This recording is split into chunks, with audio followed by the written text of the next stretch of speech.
Good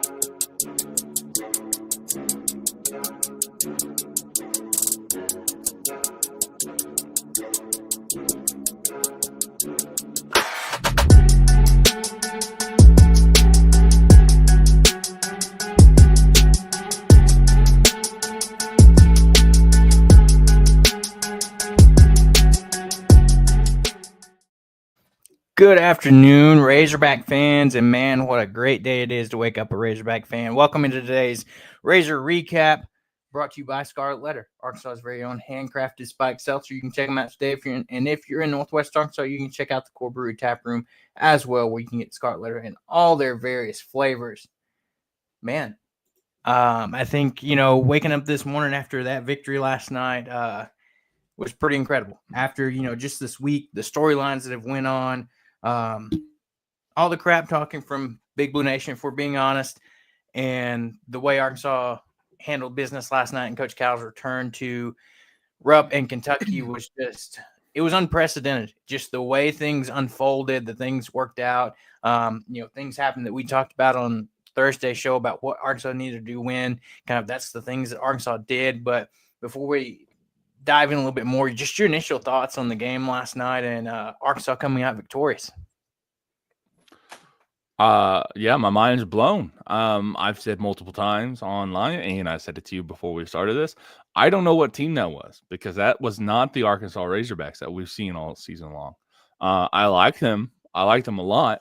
I like how, Nelly Davis is Nelly Davis, and DJ Wagner looks like the best recruit in the country for the first time probably in his entire career. I am very happy with what they did. They did not just, get a win. They beat the dog out of Kentucky, and they did not let up ever. They just kept going and going and going. And it's the best game that they've played this year by far. And I am incredibly excited going forward. I hope they continue to do this, but, cautiously optimistic. But no, I like you said, I woke up this morning feeling like a new man. It was awesome. Yeah, I mean, just looking at it, that was my thing that I was nervous about last night. Is when you look at it, is I was like, all right, when is Arkansas going to do its thing, and when do we let up? That because that's been the story. Like we may start off a half great, and then we let up, and the game changes. But Arkansas didn't do that this game. Those first few minutes, I was nervous. I was thinking, we're about to get into a 3-point shootout with this Kentucky team, and that's not going to go well for Arkansas because Kentucky has been an amazing shooting team this year, up until throughout this game. And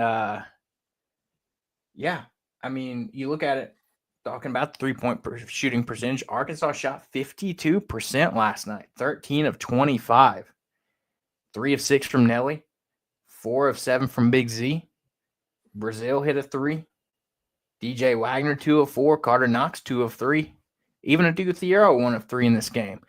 So, I mean, this is the shooting team that, like you said, we were kind of expecting to see, coming into the season, especially from, Nelly Davis, from a guy like Big Z that he can do. He showed flashes of that early non-conference play, and then big in this game. But Transplant Texan says, Austin, how were you able to go to sleep after that win last night? No, I didn't. I was up until 3 o'clock last night, dude.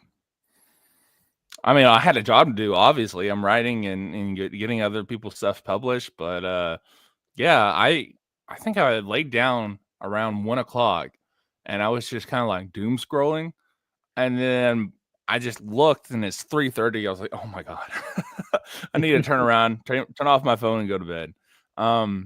But it was delicious. Like, I don't know how to explain it other than delicious. And I know, coming from a big guy, that's what I know, right? I know food, and that was a delicious win, right?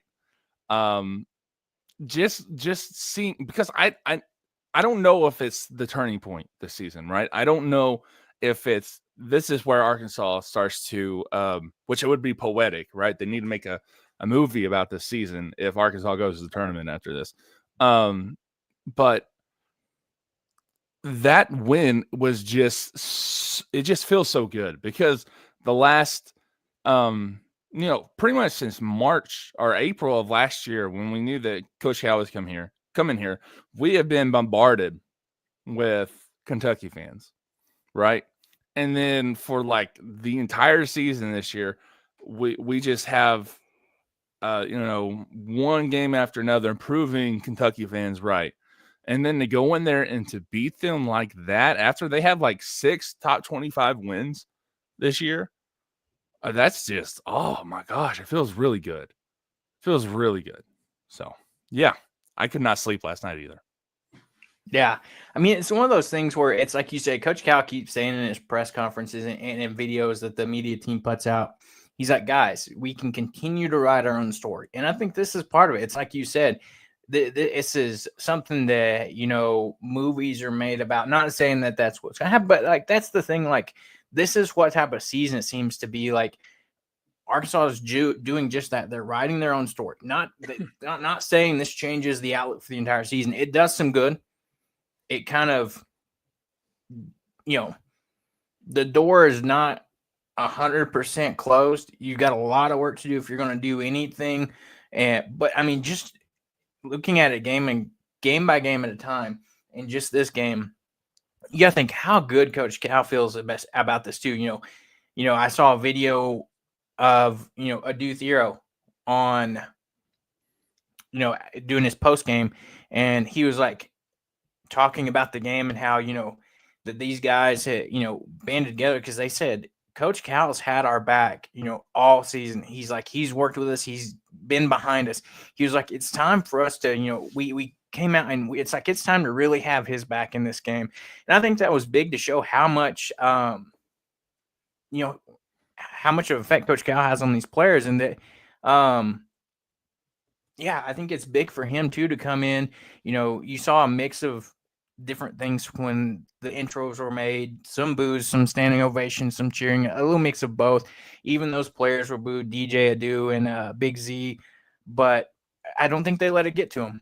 I mean, it cracked me up to see that little clip of the post game where Cal said it was weird because I looked up a few times and thought we were behind because you coached 15 years in that building, and then you think, oh, wait a minute, we're actually winning. But, what a big game for Cal, and just, all these haters, if you will. Like, even look at some of the former Kentucky players that played for Cal on his side on social media, kind of defending him, if you will, after going into Rupp and getting the win. Yeah. That is a big deal. And Big Blue Nation does not like it. They are attacking their guys, and that's kind of sad because if Arkansas, I feel like Arkansas fans are at least a big portion of them are sane enough to understand that, hey, those are your guys, and a couple of the crazy ones who do go after them, I feel like our fans are sane enough or understand what's going on to put other fans in place. It doesn't feel like Big Blue Nation is like that, at least. They really, really, really care about the Wildcat on their chest, the Kentucky on their chest. They don't really. It feels like they don't necessarily care about in bulk. I mean, I'm not saying everybody, but it feels like they don't care necessarily about their former coaches or their former players enough, compared to the school. And I would hope that Arkansas fans would, kind of try to push back against the crazy guys that go after players who do that. So like if Musselman came in here and beat Arkansas, I wouldn't be upset if like JD Note said, "Congrats, coach," or something like that. That wouldn't bother me. But it is what it is. And I think it's really cool to have them be like, "Hey, great win, coach." Yeah, 100%. I mean, I'm just going to throw this up here really quickly. This caused a big stir in Big Blue Nation last night. Is before the game, Reed Sheppard repping the Arkansas shirt and the Kentucky shorts last night, pregame to Houston having a game last night. But man, this stirred up some things because Reed Sheppard is a homegrown Kentucky guy. But they asked him about an interview, and he said, Coach Cal's my coach. He was like, yes, I'm a Kentucky guy through and through. We'll root for Kentucky. But Coach Cal's my coach. So it shows that it's deeper than just Kentucky. Coach Cal is like, it's him too. And I saw a Kentucky fan put, they said something about their son or their kid was a huge Reed Sheppard fan. And they said by 8 p.m. after they saw this, that he had torn down all of his Reed Sheppard posters and stuff from his room. And it was just so upsetting, and they were going off on it. But it's like that's how much of an impact coaches have on these players, and it's big. So, yeah. It was, dude. Let me throw this at you too. In every sport, Arkansas has rivals, right? But we don't have a rivalry like Alabama, Auburn. We don't have a rivalry like Georgia, Florida. We don't have a rivalry like even Texas, Oklahoma. I know we don't like Texas, but Texas, they don't really care that much about us. We don't like Kentucky basketball.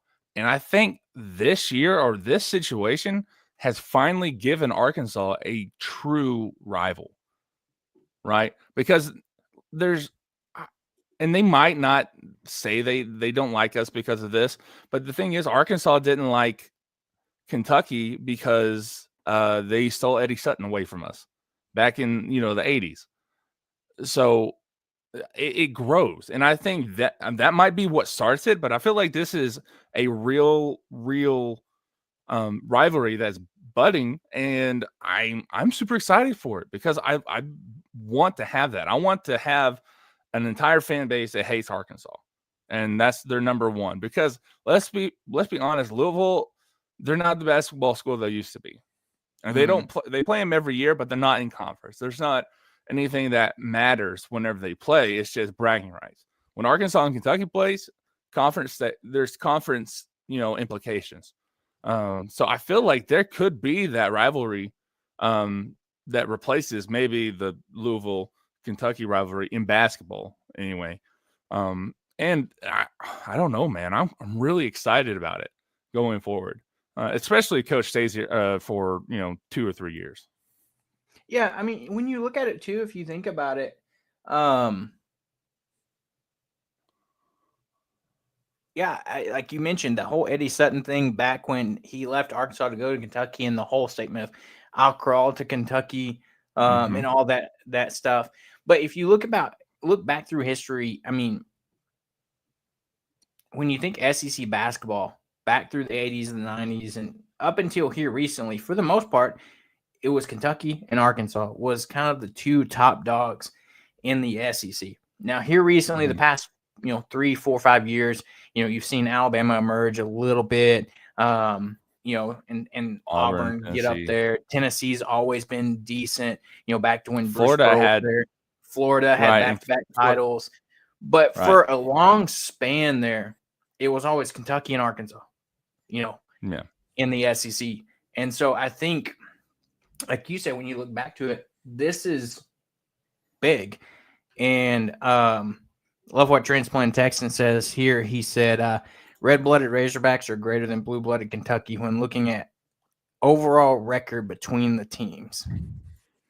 I pulled up, so if you just take a look at Hawgs stats, Arkansas is 15-36 all-time against Kentucky. At home, they're 8-10.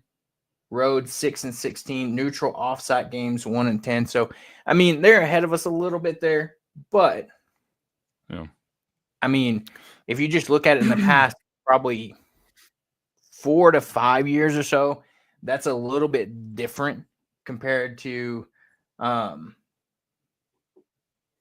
long span of, if you look at just glancing at it from 2015 all the way up until 2021, Arkansas lost 8 straight to Kentucky. So when you look at it since 2021, like Transplant Texan says here, Arkansas is 4-3 in the past since 2021 season when Arkansas went on the road to beat Kentucky. They beat them twice that season. In 2021? Or so they played them once that year. Yeah. Yeah, because the only time they beat them twice in a season was in 2014. And yeah. There were both overtime games, and that was the Qualls dunk game. So, but yeah, no, Kentucky still has the lead over Arkansas. But in the past few years, it's been a lot closer. Yeah, and let's be honest. I mean, after Richard Nolan left, Arkansas basketball went to the gutter. Kentucky kind of did it too, but at the same time, they're still Kentucky. Yeah, not to the same extent. They didn't have Stan Heath or John Pelfrey back to back. And it's, I don't know. It's not necessarily indicative of how the teams have played over the years. Obviously, Kentucky has more Final Fours, stuff like that. But if you're talking about tiers, Arkansas is right in that second tier. And if they could ever have a run, you could probably push them up into a blue blood situation, especially if the recruiting keeps as it is, even after John Calipari is gone. Right? If they can keep that going and keep having all these 5-stars come in one after another, then that's going to raise that status for Arkansas. And it's only going to make the rivalry even that much better because it will be the SEC's version of Duke and North Carolina, which ESPN, you guys are stupid for taking that game for college game day and not going to Lexington. I'm just saying that was a dumb decision. North Carolina sucks this year. They are probably the worst. They were down 30. Yeah, they're the worst North Carolina team in like the last 2 decades. And you chose that when they play twice a year? Man, that was stupid. I was about to say, it's like everybody's cracking me up with all the jokes on the social media with, well, I guess, national media, even with Arkansas winning, Seth Greenberg said, only people inside of Arkansas and Kentucky care about this. I want you to, if there was a way to find out, is like, let me know the viewership of that game last night, because I guarantee you it wasn't just people in Arkansas and Kentucky. But like you said, I wonder how much College Game Day and ESPN are kicking themselves because, before our game tipped off, I was keeping an eye on that Duke North Carolina game. And at one point, Duke was up by 30. It ended up being like a closer 17-point game, something like that. But still, I mean, you have that, and then you have what happened last night. Insane. Let's look at some of those stats a little bit. Before we do, let's check out the chat. We've had some fun stuff in here. Transplant Texan said Janelle Davis still looks like a little scary dribbling and decision-making when going to the basket, but he's put together 2 pretty solid games in a row. Agreed. 18 points in back-to-back games. He feels like he's starting to feel himself a little bit in these games. Bobby says we might go on a run and play D if they play D and shoot like they did in Rupp. That's the key. The consistency. Transplant Texan. Big Blue Nation is crying big blue tears after that loss last night. Fans in today's KSR, Kentucky Sports Radio chat, said the honeymoon is over with Pope and they are not happy. Will that win in Kentucky be the catalyst for ex-Kentucky players and Cal to officially make the break, move on from the Kentucky references and memories, and embrace the Hog? That's kind of what we hinted on, there with you seeing some of that already is like, all right, we've kind of got this out of the way. Now we're probably never going to hit. Kentucky fans are not going to be happy for the rest of the season because as much as they don't want to say it, this was their Super Bowl, as they were trying to call it Arkansas Super Bowl. Yeah. I mean, look how Rupp came out, right? I mean, do you know how many times I saw tweets from people, Kentucky fans, saying this is the most lively I've ever seen this place? That's incredible because you know how many crazy, like, historic games have happened in that arena?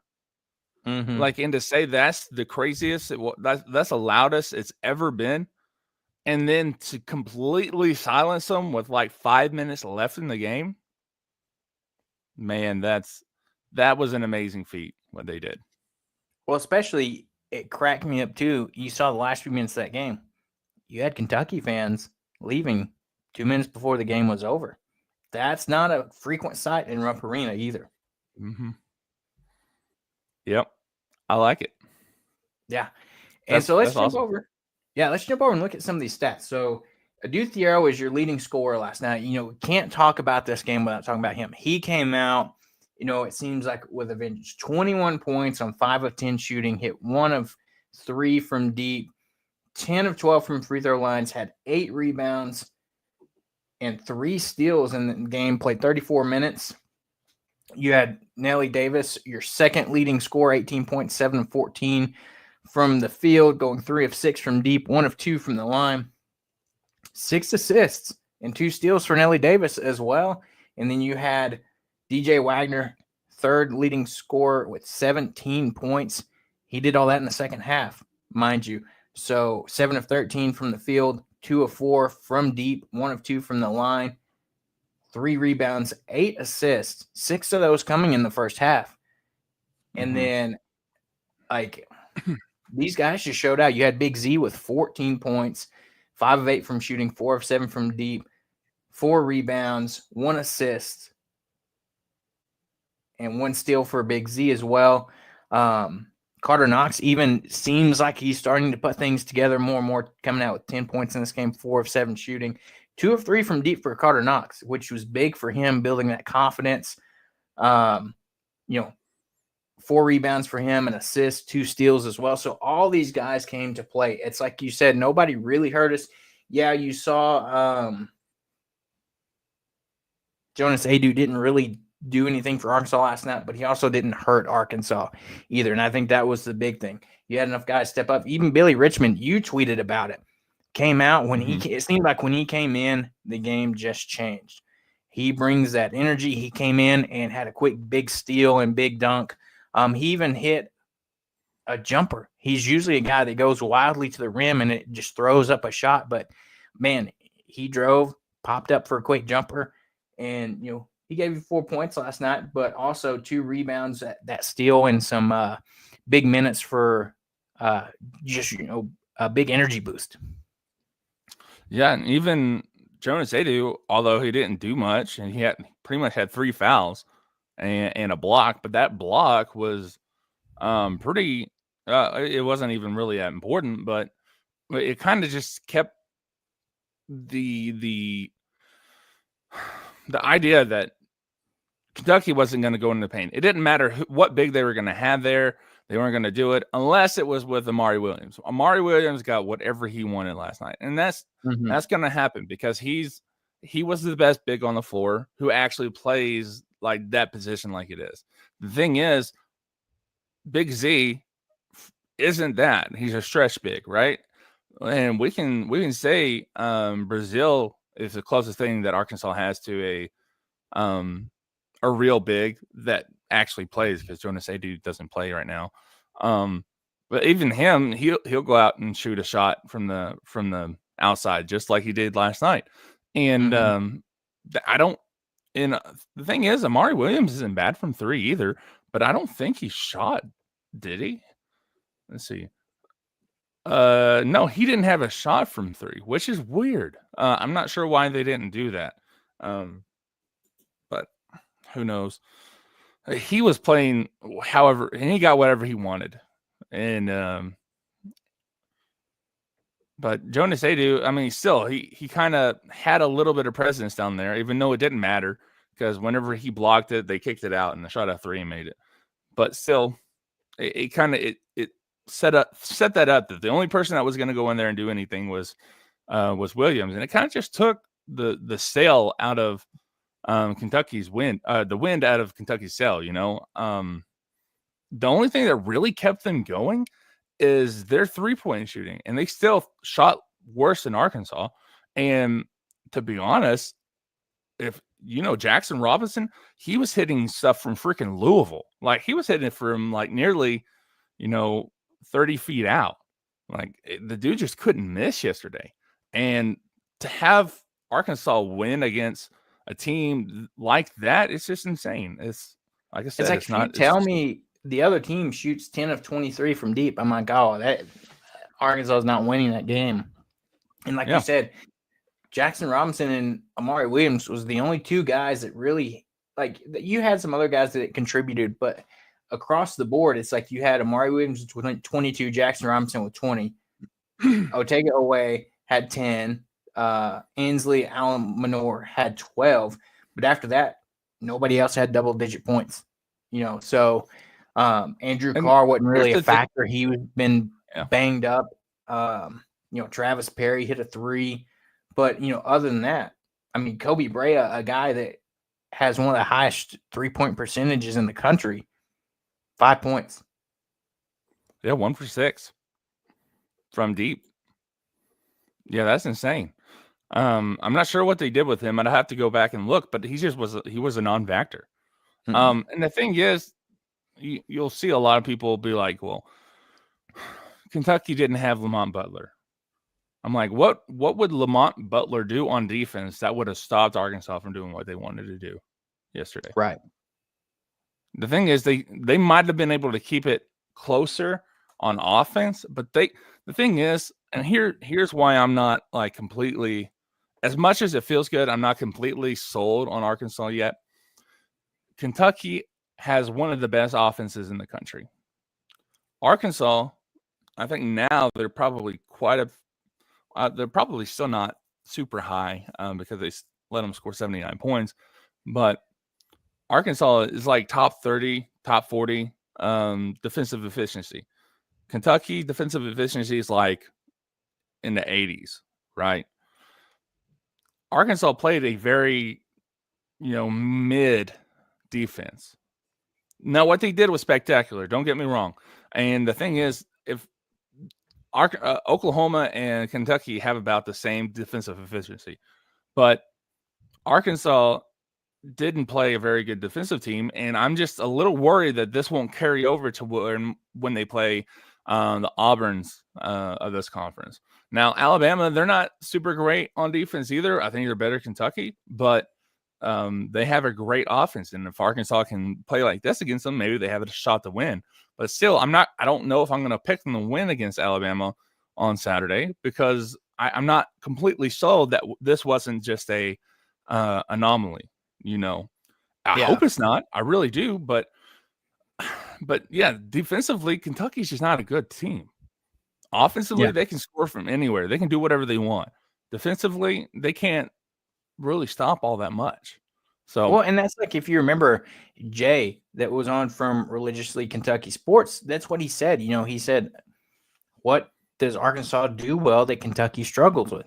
Driving it in the paint. That's what they struggle with. And, it also helped that Arkansas was shooting the outside ball well, because then they had to, guard that. It's not like we just couldn't hit anything so they could clog up the lane. And, that's the typical formula, if you will, for attacking Arkansas defensively. But like Transplanted Texan said here, Thero, once he figured out he would get the foul in his favor every time that he drove to the lane, he was at the line repeatedly. And that's what even Cal said. He told him, he said, don't worry about getting fouled. He said, you drive to the basket and you're going to be at the line. I mean, he shot 12 free throws last night. And that, that was 10. Yeah. 75%. 10 of Arkansas 12. Yeah. That's insane. Yeah, no. And the thing is, Kentucky started out really well in the paint. They blocked Davis once, and they blocked somebody else down there in the first like 5 or 6 possessions. And they were doing well. Just Arkansas shot them out of clogging the paint like that. And the thing is, they went to zone a couple times, and Arkansas shot them out of that. It was just an Arkansas team that we hadn't seen before. That's all I can say. There's not anything like Oh, we're deep diving into the stats. This is actually how Arkansas. No, it's just they played good. They just shot the lights out, and It's like you could tell Arkansas wanted this game more. Yeah. And I think, this team probably played harder for Cal because they knew how big this game was for him.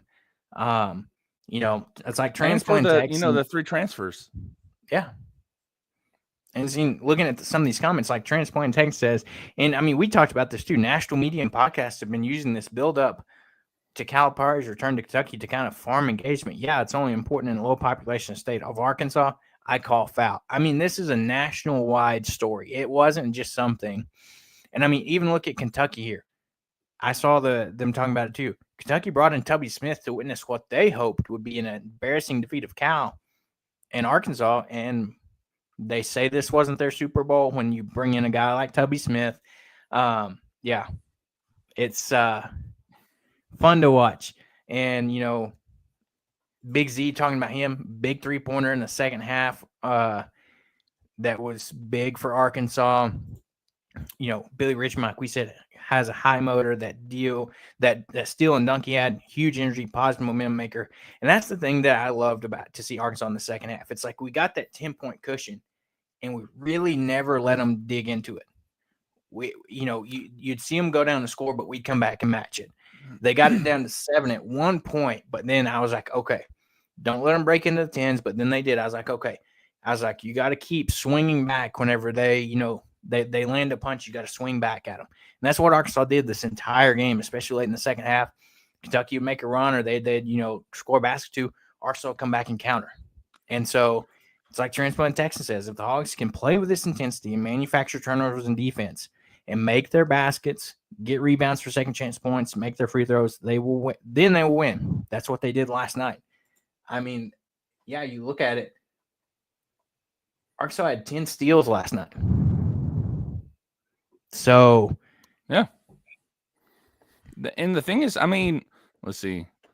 Fast break points. Arkansas was leading Kentucky like 11-4 at the end of the first half, I think. Let me double check that. But they just couldn't match Arkansas's intensity on defense is what it is. And where's fast break points? 14 of 5. So this was, I guess the 11-4 was a little bit before the half break. So in the second half, Arkansas didn't do much on fast break. 4-0. That's it.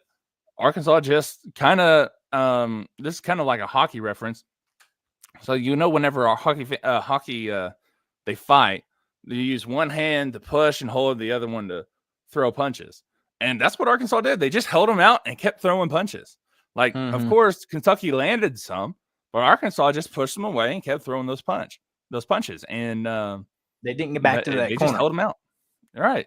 And the thing is, in the first half is that Kentucky could match Arkansas on offense, and in the second half they just couldn't because Arkansas scored 43 in the second half and 46 in the first half.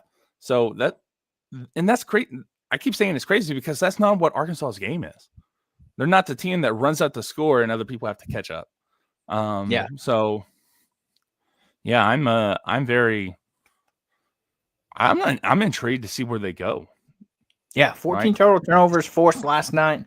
Yeah.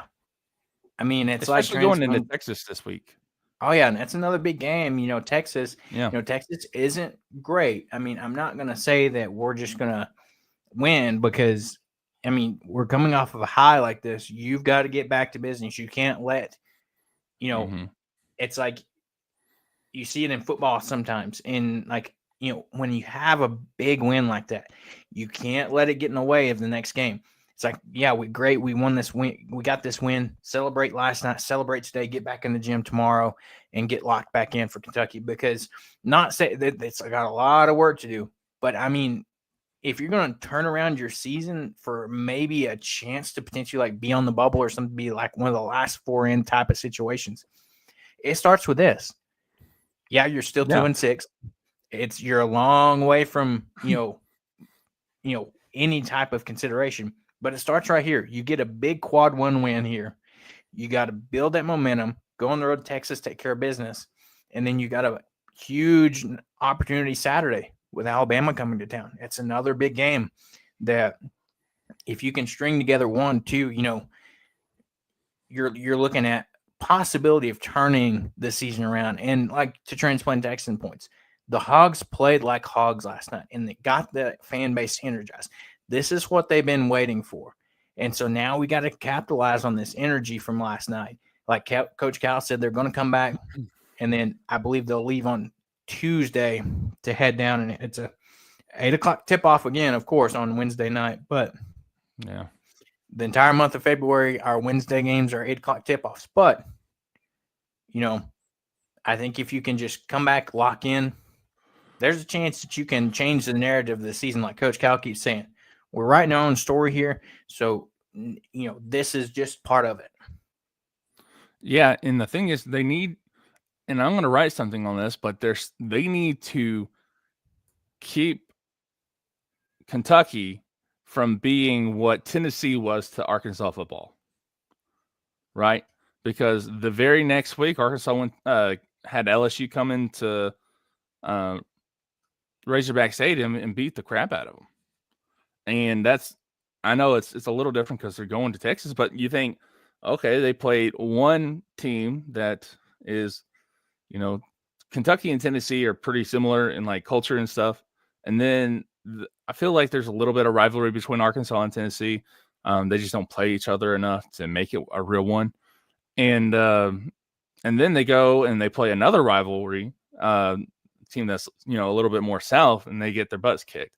So that's why I don't know. There's a lot of similarities between what happened this football season between Tennessee and LSU and what's going to happen. Hopefully not, but what's happening right now with Kentucky and then going to Texas in the midweek.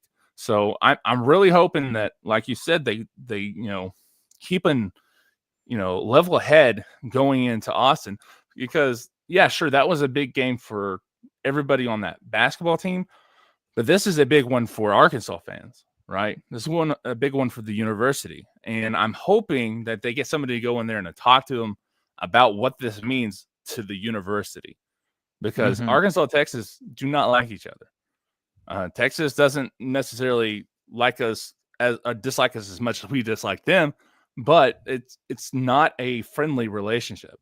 And then to put it on, top, to put the cherry on top, Tramon Mark is there, right? So there's a whole lot of that just like the Kentucky game, because Jackson Robinson was over there. There's a whole lot of storylines going into this Texas game, and it was overshadowed by the Kentucky game that happened a few days before. So I'm hoping that they come back down to earth and say, let's get back to work, and they go and beat the crap out of Texas. Yeah. Transplant Texan, likes that analogy that's used with Tennessee. I agree 100%. You can't let this get in the way of like, yeah, we had that big win in football, but then afterwards it was kind of just a back downward climb.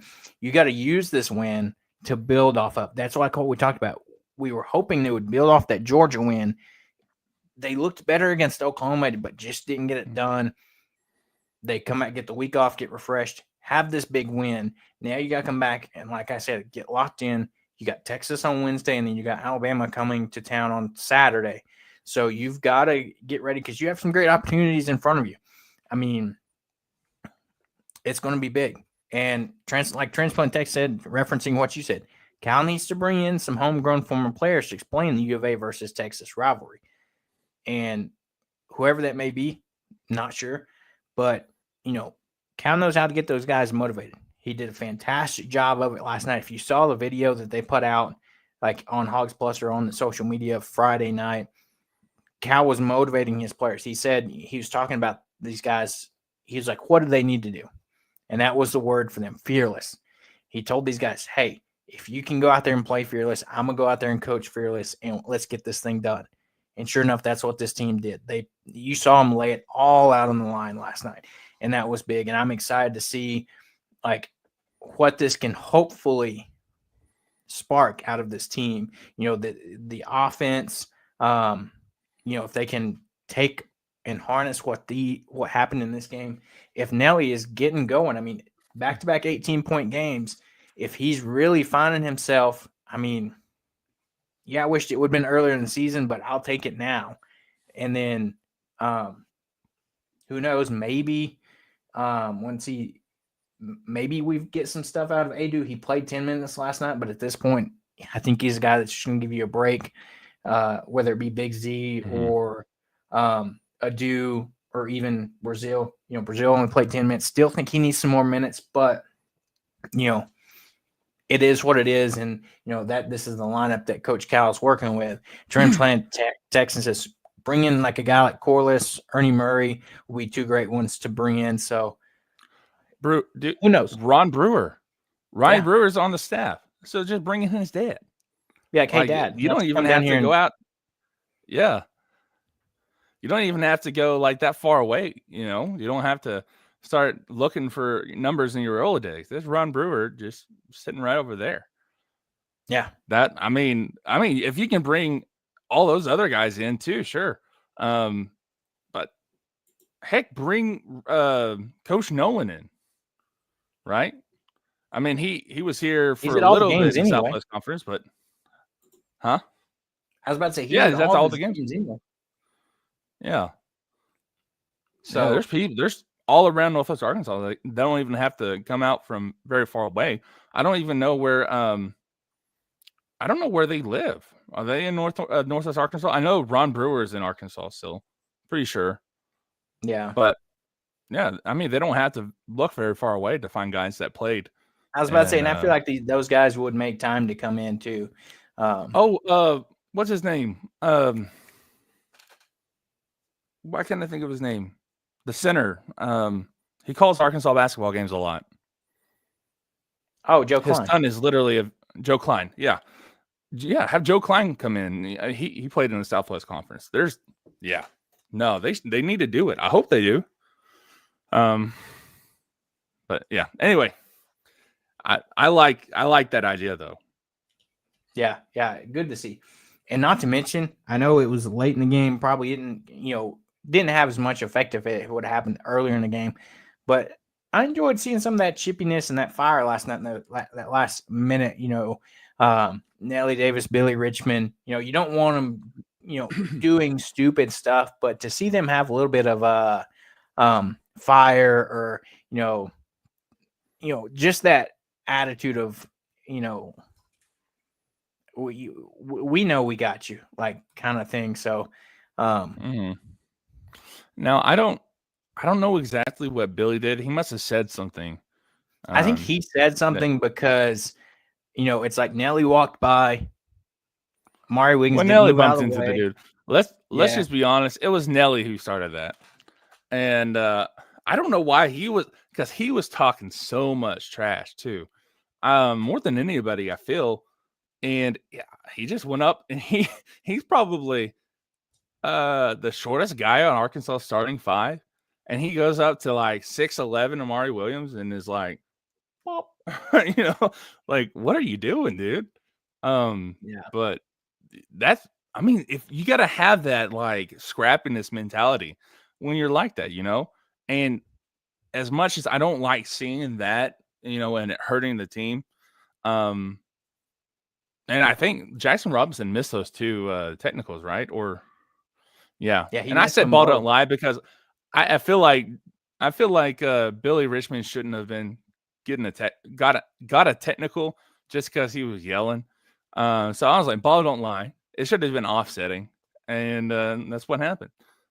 But you got to have that scrappiness. I just don't want it to hurt the team. Don't let it hurt the team.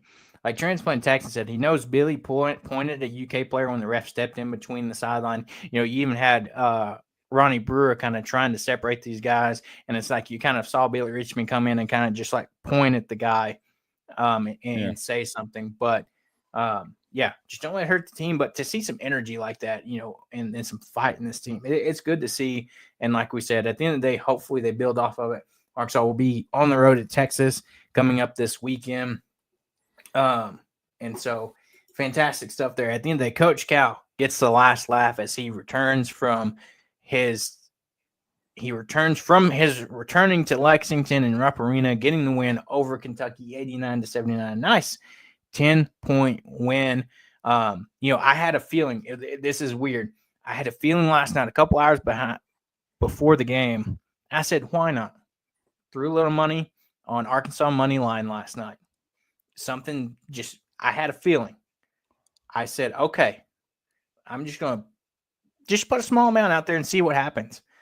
And sure enough, something about it, like down the stretch, I was like, are we about to really do this? I was like, is this, are they going to let me down or what? But yeah, I mean, it's like Transplant Texan said here towards the end of the game, agreed, love the fight.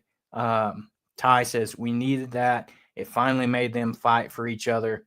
Love it. So back to what we talked about a few weeks ago, Transplant Texan says the blazer was maroon. At least it wasn't blue, and Hog fans were happy with Cal.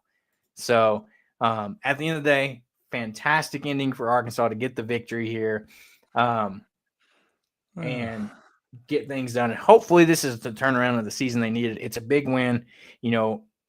It's like we said a few weeks ago. Oh, our buddy Halo Master is back. But you can just I was wondering if you were going to come in. I was wondering. Yeah. That's funny. Just sit there with that L, But, this could be, it's like we said a few weeks ago, and I don't think it's to this point yet, but it's like, if anything, I would love for this season to, if anything, we go into Kentucky and win. Sure, we may not make the tournament. Sure, this isn't necessarily the best year one that we were expecting. But at the end of the day, Arkansas and Coach Cal still beat Kentucky and Pope. And nothing against Pope. Great coach. Great for Kentucky. But to what Angel is saying, now to Kentucky fans, they're not happy. Pope must be super trash, Angel says. But Transplant Texan trying to spoil the mood while drowning in his big blue tears. Gotta love it though.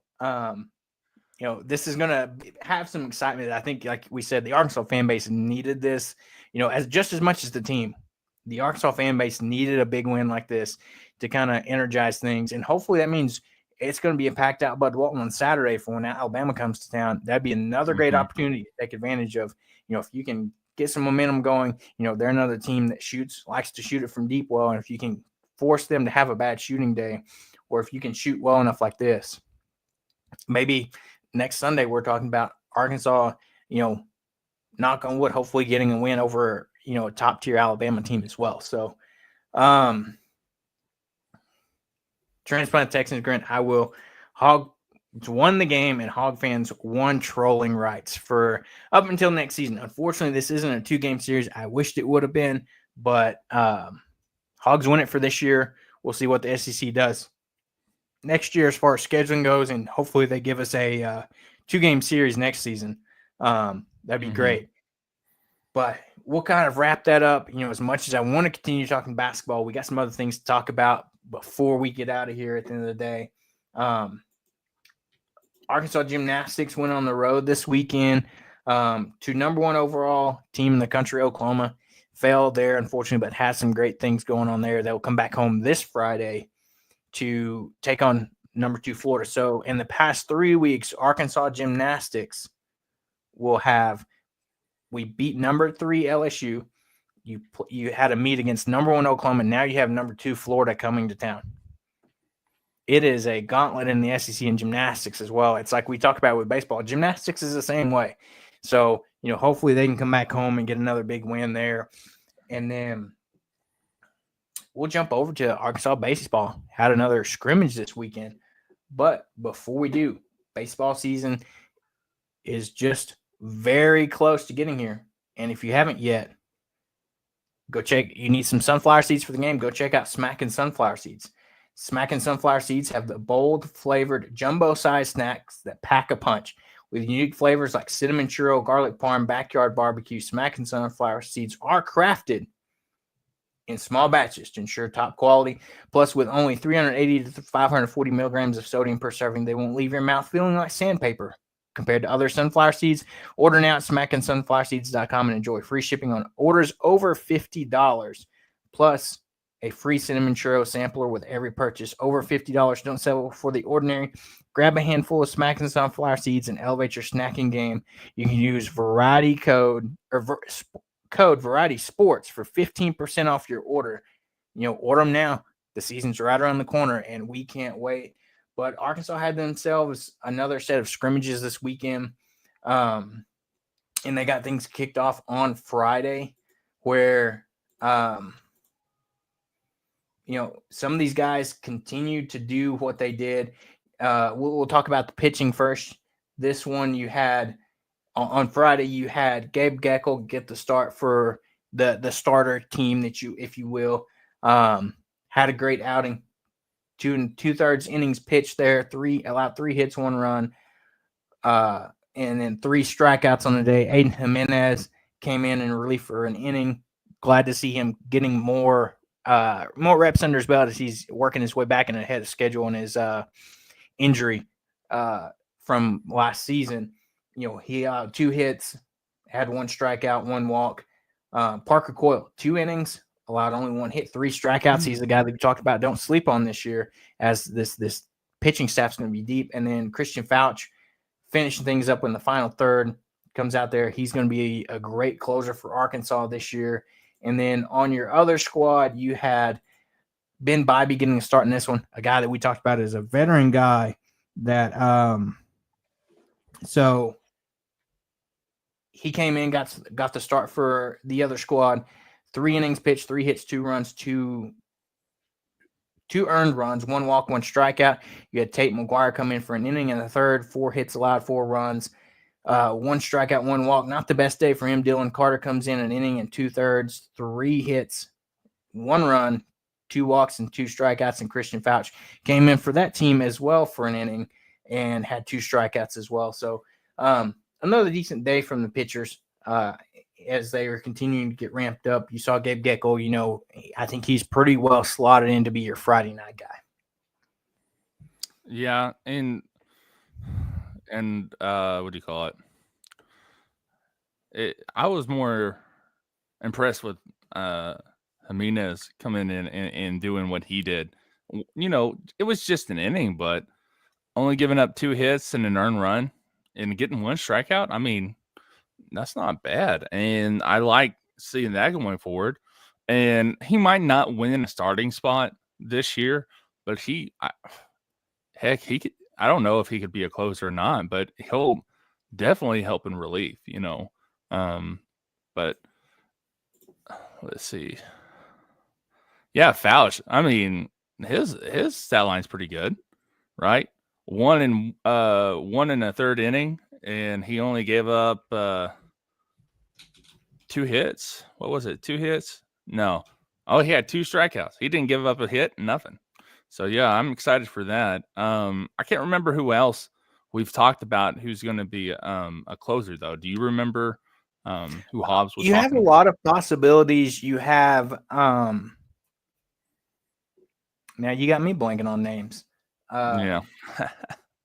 There's so many. That's the thing is there's so many guys, and it's hard to, especially with them being a lot of them being new. It's hard to remember who's doing what and who's. You got the potential of Carson Wiggins, Jackson's younger brother, potentially being in closing. He's a young guy. As far as just other guys that could be in that relief potential closing role, I see Transplant Texans question here.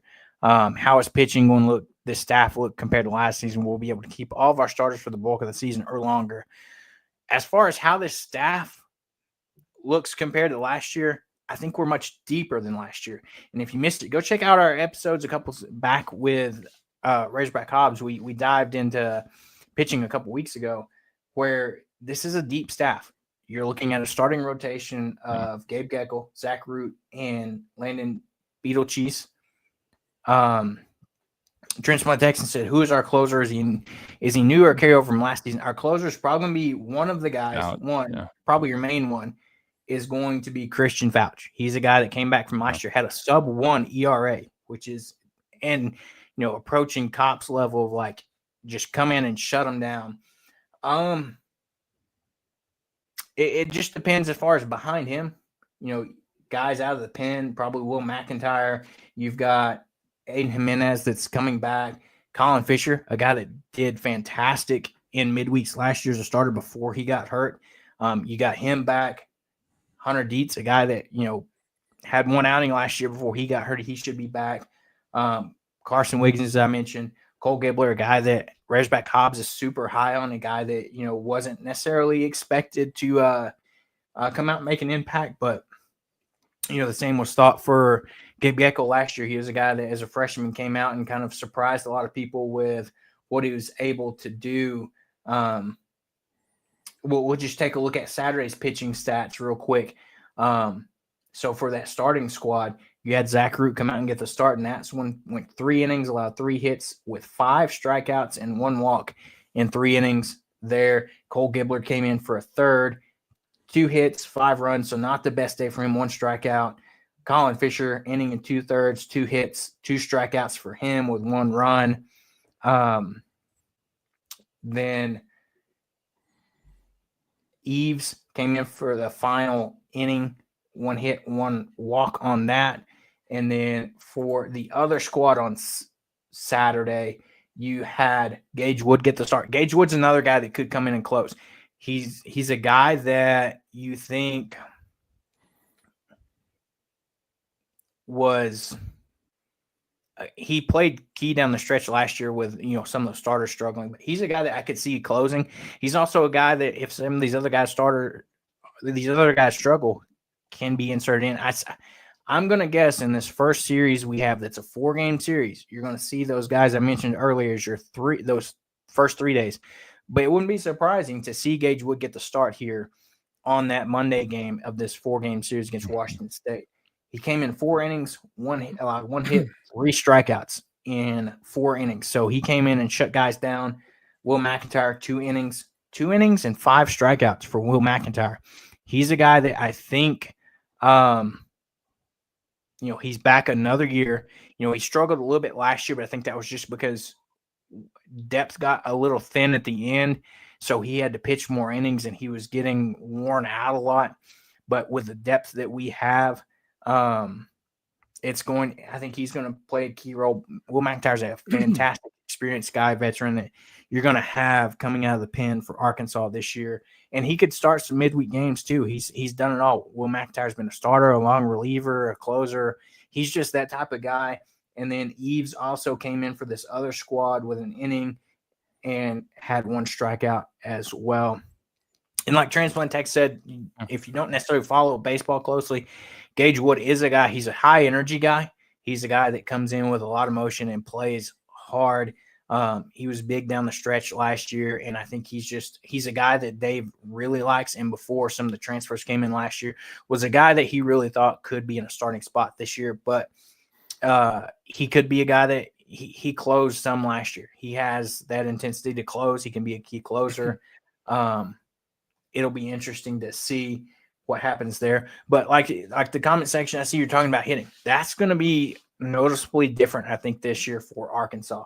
A different approach. We brought in a lot of guys that you're going to see guys. We're not going to be relying on the long ball as much as we did last year or in the past, 3 to 4 years, give or take.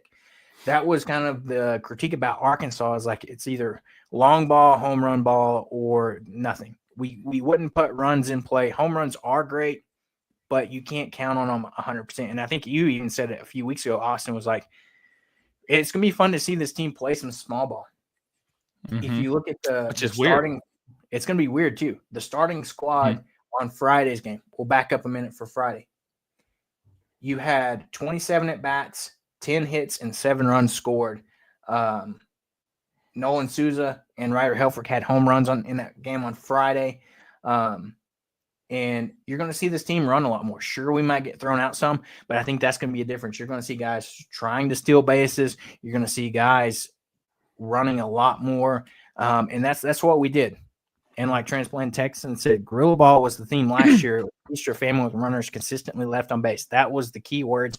If you described last baseball season for Arkansas, left on base. So, I mean, look how efficient they were. They had 10 hits and 7 runs, right? And then 1, 2, 3, 4, 5, 6, 7 guys.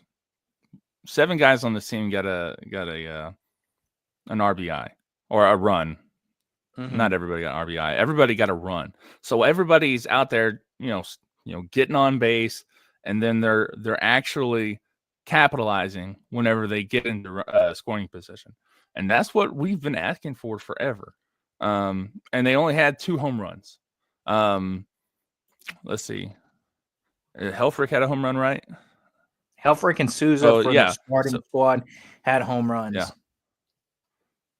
And then if you look at the flip side, the other squad in that game, you had a guy like Zane Becker, another guy that we talked about that he's going to be the backup catcher, or I say backup. He's going to be one of 2 catchers that's going to see a lot of rotation. Ryder Helfrich's your day 1 starter. But Zane Becker is a guy that he came in and is been impressive so far. In the scrimmage on Friday, he went 2 of 3 with 2 hits, 1 RBI. He had a home run in this game. And he also had hit a double. So stolen bases, you had Bowles, had 2 stolen bases in this one, left fielder. So it's going to be big this year, I think, to see what this squad's going to do. And if you flip over the hitting on Saturday, if you look at it. Before you go on, I don't think we said anything about it already, but look at Helfrich. I didn't realize he only had 2 at-bats. So he was hitting 500, and the hit was a home run. So I mean, as much as they're playing small ball, they still got the bats to go yard, right? They still got Aloy there. They still got Helfrich. So I think that not only you're going to see that, you're going to see just more diverse play, and it's going to be hard to pin Arkansas's offense down. And that's what we need to actually get to the College World Series and maybe make a run for the national championship. That's going to be big. You got to play that small ball. You jump forward to Saturday's game. If you look at it, Vahiva Aloy had himself a day. Guy that we talked about. We're excited to see what jump he makes this year. 3 of 4 from at bats with 1 run scored, 2 RBIs. He had a double. And big day for Vahiva. You had Nolan Souza, score a run here. Kendall Diggs, 1 for 3, having a home run. You had Rocco Pepe with a triple in this game. Like we talked about, some of that small ball, putting the ball in the gaps. Thomas, one of your center fielders that transferred in, went 1 of 2 and scored a run with a walk. So you had 2 stolen bases in this game. You had Ryder Helfrich and Rocco Pepe, both with the stolen bases in this game. Kendall Diggs and Rocco Pepe were both hit by pitches, so guys taking at bats. This is going to be a fun team to watch this year. They need to watch hitting Diggs. Don't hit him in the dang shoulder. That's all I'm saying. Exactly. Please be careful with it. Yeah, keep that dude healthy. Exactly. And then if you jump into looking at some of these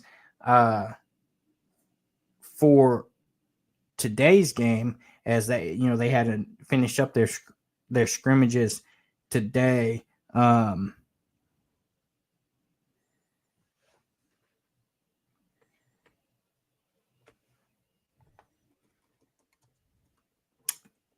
This team continued, I'm just excited to get to regular season. Transplant Texan says, a triple is just as good as a homer with runners on base. Exactly. You score some runs, even if it doesn't go over the wall or not. Stolen bases, fans love that. I agreed at all. It's a fun aspect of the game. And Angel says Diggs is clutch in a tight spot. And I think we're going to get back to seeing the classic Diggs that we were used to seeing. So if you look at the starting squad for today, another great day for some of these guys. Brent Irondale, the guy that, Hobbs said he's most excited about.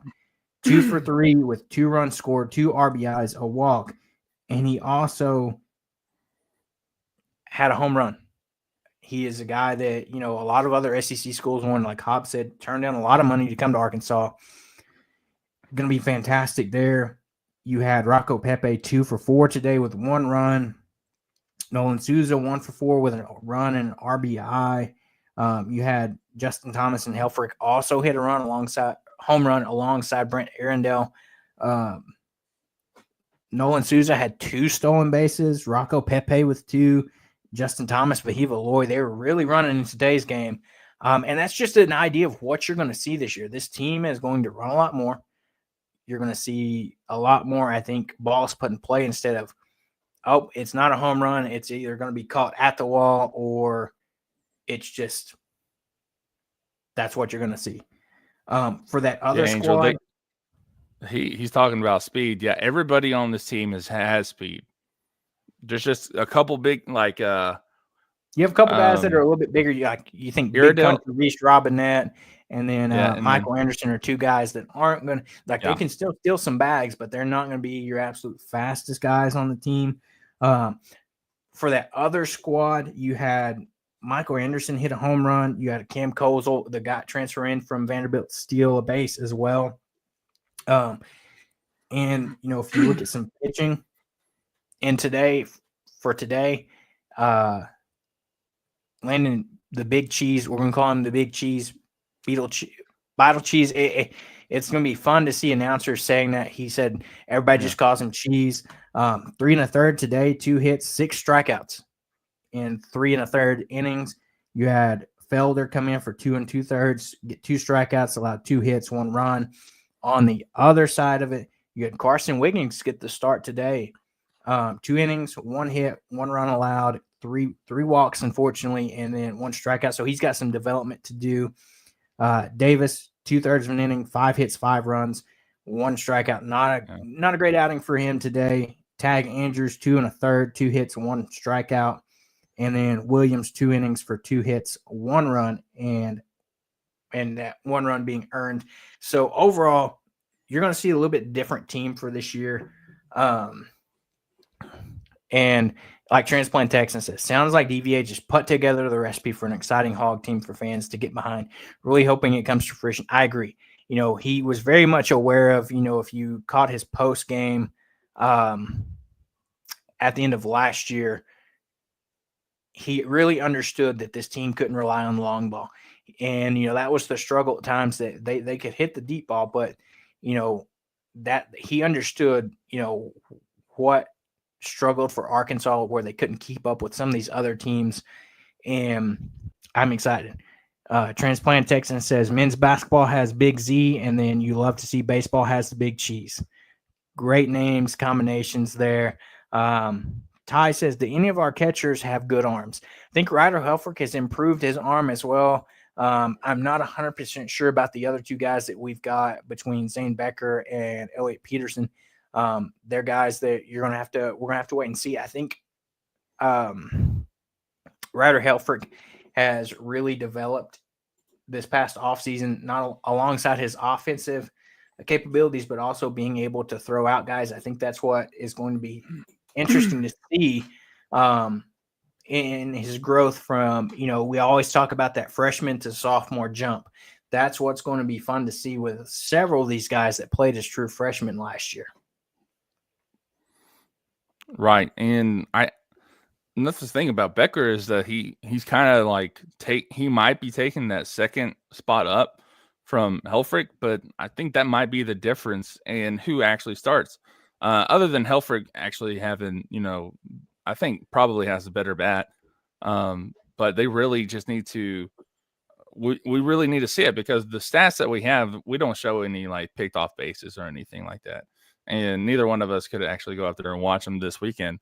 But I don't know. That might be more of a question for Hobbs than anything because he's followed it closer than us. But I don't think Helfrich had a bad arm last year. He wasn't like Opitz. Is that the name? Casey Opitz? Yeah, you don't run on Opitz. Yeah. Right. Like He wasn't at that level, but I think he's developed. He has to have developed since then. But I think that might be where they draw the line: who's going to start at catcher and who's not going to start at catcher. So, yeah, it's going to be exciting. I think Zane Becker does have a better arm than we thought. I remember I believe Hobbs talking about that. He's a guy that wouldn't surprise you to see him pick off some guys, and I think that's going to be big. We'll see. There's a few teams that we played last year that likes to run. The first team that comes to mind is, Kentucky. Ironically enough, Kentucky. They love to play that small ball last year, so they're a team to watch out for that. That kind of offensive identity, if you will. But I think the biggest change I'm excited to see is that offensive. We always know, for the most part, Arkansas is going to consistently have fantastic pitching. That's just a Dave Van Horn, Matt Hobbs type of thing, that they're going to have great pitchers. Yeah, you may not every year have a Hagen Smith or, Kevin Kopps, guys like that, but they always have guys that can get it done. What I'm interested to see is in the change in philosophy of this hitting and how we're not just sold on just power. We're going to play some of that small ball and we're going to run a lot more. We got a lot more speed. And that's going to be big, I think, this year to see that change. And, we're still going to get home runs. You've got power. You've got guys, Vahiva Aloy, Nolan Souza, all these guys that Brent Arundel, guys that have power and can easily put it over the wall. But we're not going to be solely, just relying on that for our games. We should be able to, single, double, triple our way through games as well, being able to put the ball in the gap, in play, and hopefully not leaving runners in scoring position as much as we did last year. Hang on. Yeah, I'm really excited to see what the first lineup looks like whenever they come out against Washington. I mean, I imagine that there's going to be some, tweaking here and there before SEC starts, but I mean, that's going to give us an idea of who's going to play what role this year, because they got guys like Vahiva and Helfrich that can knock it out of the park, in any given pitch, right? And then you have all these newer guys that he's really built up this roster to play that small ball. And I think they're going to have to strategically place it, throughout the lineup. And whenever they come out in the first game against Washington, you'll know which guys are going to be the guys that get on the base and which guys are going to hit it over the fence. And the thing is, I think they can all do both. They're just some people are better suited for that. And I'm just excited to see that and then see it play out on the field as well. Yeah, 100%. It's going to be fun to watch. I always love, seeing these development. It's going to be fun, to say the least. In reference to that opening weekend being on TV, I'm seeing that it's going to be on SEC Nation Plus on Friday, because that is going to be a 3 p.m. game. So you can check it out that way, not on any main networks. It's on the Plus network. So be able to catch it via ESPN app or however you watch that. Unfortunately, I don't know about the other games of that series. Let's take a look here.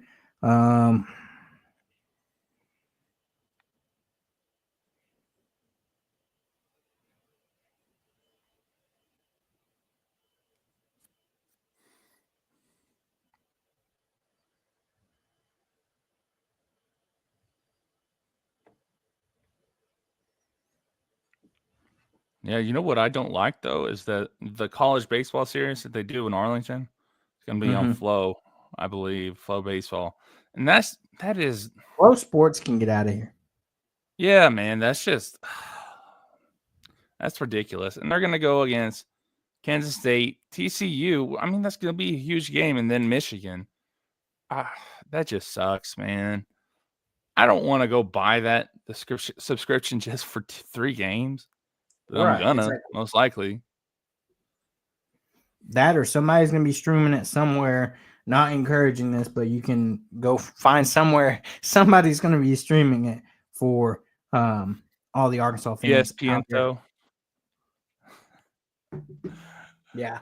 But yes, Transplant Texan, all the games it looks like for that Washington State series is going to be on SEC Plus. So yeah, you have to use your ESPN app.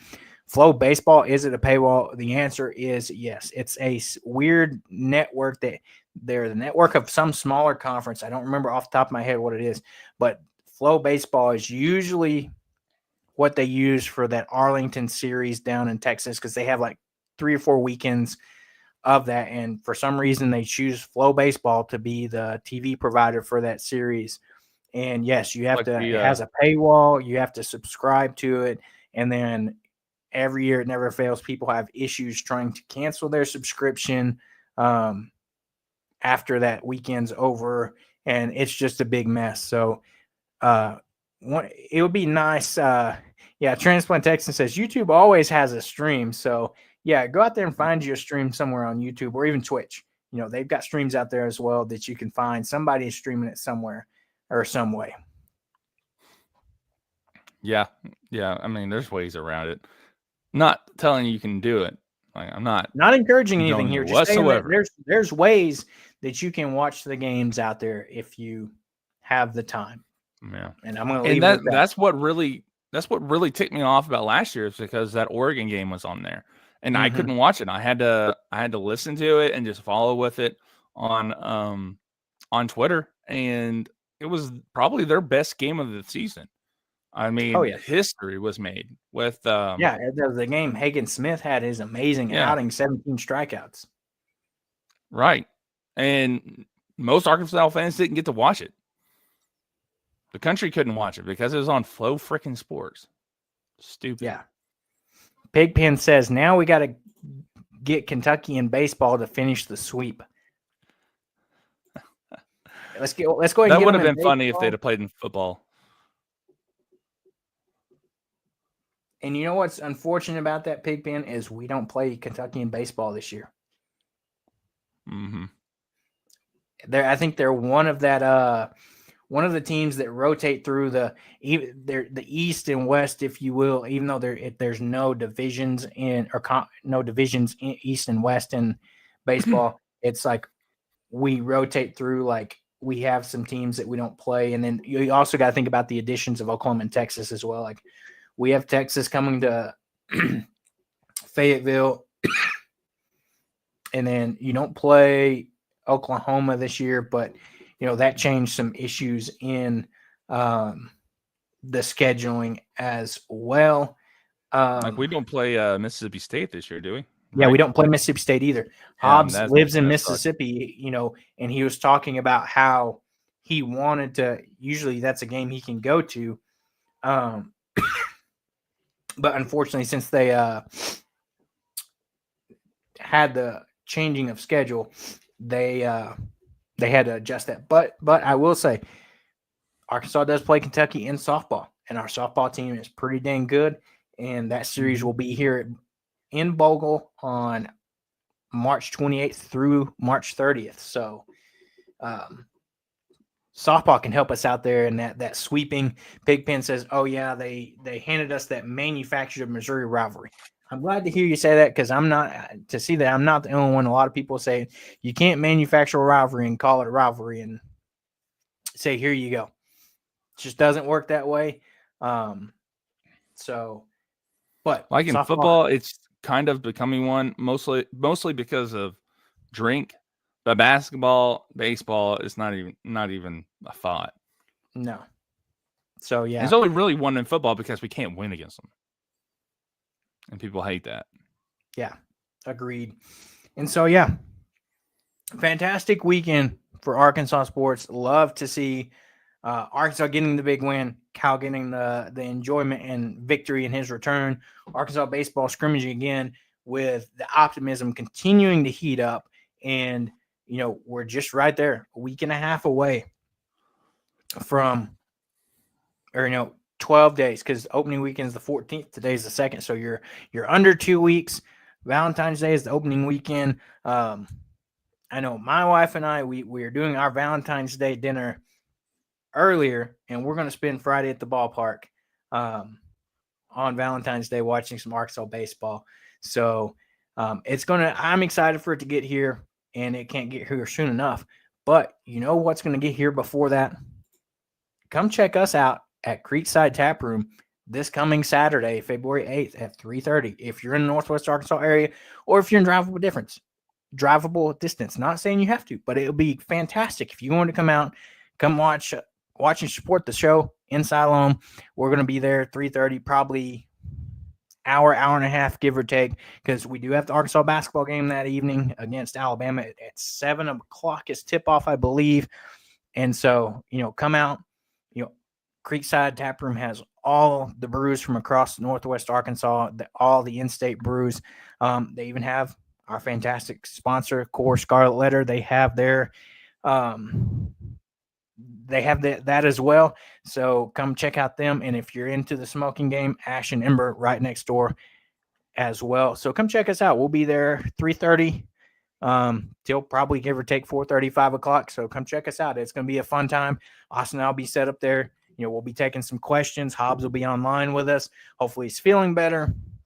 And then keep on the watch out. We got some exciting news that we're working on getting some details ironed out that we're going to be it's going to be a game changer for us. And it's going to be some exciting news. So before we get out of here, don't forget to like and subscribe to the podcast on YouTube or wherever you find your podcast. Keep those likes and subscribers coming on YouTube as it helps us continue to grow and bring you guys fantastic content. So for Austin and myself, another fantastic episode.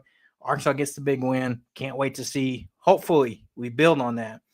And so until later in this week, we'll see you guys next time, and have a great start to your week and a great week until we see you again. We're out of here.